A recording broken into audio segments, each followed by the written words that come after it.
Microsoft Authenticator is a great authentication app. In this video, we'll see how to use it on the iPhone. So let's get started. Install it from the App Store and open it. Click the Accept button on this interface. You can share your usage data by checking this. Click Continue. We have a few options on this screen. You can sign in with your Microsoft account right away to approve your Microsoft logins from this device. You can also use the app just to sign in to your work or school account by tapping this button. The last option is to add a third-party account. This can be any website that offers two-factor authentication. The skip button will go to the main interface without adding any accounts. In this guide, we'll sign into our Microsoft account by clicking the blue button. We must insert our Microsoft email and the password on the next screen. In most cases, you'll need to verify this login. Microsoft will either ask for your recovery email or phone number.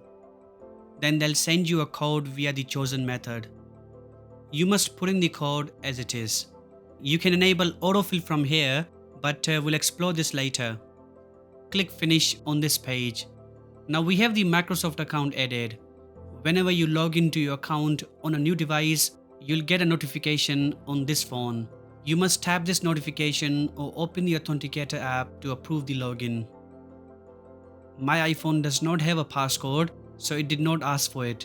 However, it will ask you to enter your passcode or Face ID to approve. Let's add a different account now. This time I'll set up two-factor authentication for my Discord account. The process for setting up two-factor authentication is the same for most websites, so you will be able to add any just by watching this guide. Go to the area where the two-factor authentication settings are available. It's most likely in the Account, Profile, or the Security tab. You'll find the option to set it up. Click on it. Most websites will ask you to insert your password to continue. Then you'll find a barcode and a key. All you have to do is tap the plus button on the top right and choose the third option. You'll be asked to use the camera. Once allowed, point the camera to the barcode.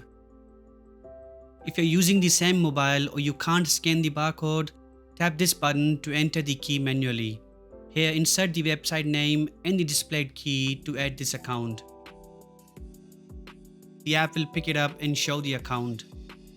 Then copy this code and paste it here to activate two-factor authentication. It's all done.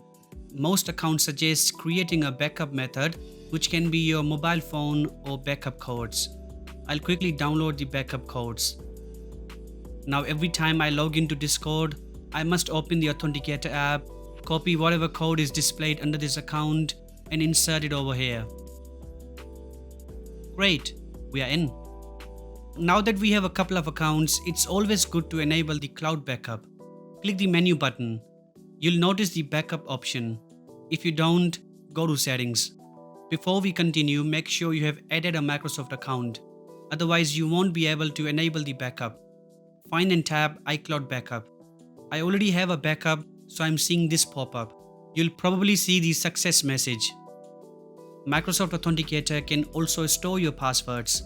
These are all my saved passwords. I can preview any by clicking it. We can copy the password, see it, or edit it from this screen. We can also replace the default autofill app and let Microsoft Authenticator insert passwords when we log into websites and apps. The app can save your addresses as well.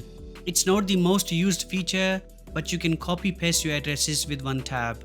Lastly, the app supports verifying your ID. Some websites offer this feature and you can scan the provided QR code from here to get started. Anyway, this is it. The video covered the essential features of Microsoft Authenticator. Please let me know if you have any questions. Thanks for watching and see you next time.